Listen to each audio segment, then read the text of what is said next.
News headlines of the India Times and second daily. গতকাল রবিবার সকাল 9:29 নিউ কুচবিহার থেকে নতুন দিল্লি একটা হেলিকপ্টার যাইতেছিল। এমন সময় একটা মশায় আঘাত করলো, হেলিকপ্টারটা পাল্টি খেয়ে পড়ে গেল। হেলিকপ্টারে ছিল 5 জন লোক, তার মধ্যে 2 জন আহত এবং 3 জন নিহত হয়ে গেছে। নিহত হওয়ার ফলে এ কথা কেন্দ্র সরকার জানতে পারলেন। কেন্দ্র সরকার ওই মুহূর্তে 25 জন পুলিশ পাঠিয়ে দিলেন। 25 জন পুলিশ এসে 25 জন গুলি মেরে মশাটাকে আহত করে ফেলালেন। মশাটা যখন আহত হলেন এ কথা কেন্দ্র সরকার জানতে পারলেন। কেন্দ্র সরকার ওই মুহূর্তে একটা মারুতি পাঠিয়ে দিলেন। ওই মারুতিতে করে মশাটাকে নিয়ে আসা হলো শিলিগুড়ি মেডিকেলে। শিলিগুড়ি মেডিকেলের ডাক্তার বললেন এই মশাকে আমি কিছুতেই সুস্থ করে তুলতে পারবো না, ওখান থেকে ট্রান্সপোর্ট করে নিয়ে আসা হলো কলকাতার মেডিকেলে। কলকাতার মেডিকেলের ডাক্তার বললেন আমি ওকে কিছুতেই সুস্থ করে তুলতে পারবো না, ওখান থেকে ট্রান্সপোর্ট করে নিয়ে আসলো টেপরার বাজার মেডিকেলে।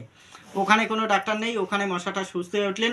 মশাটা যখন সুস্থ হয়ে উঠলেন মশাটা খাওয়ার জন্য দেওয়া হলো 1 ট্রাক গম এবং 2 ট্রাক আটা। আমার স্থানীয় সংবাদ শেষ হলো। খবর পাচ্ছেন আকাশবাণী ভেটাগুড়ি কেন্দ্র থেকে। এর পরবর্তী খবর পাবেন আর 9:36 মিনিটে।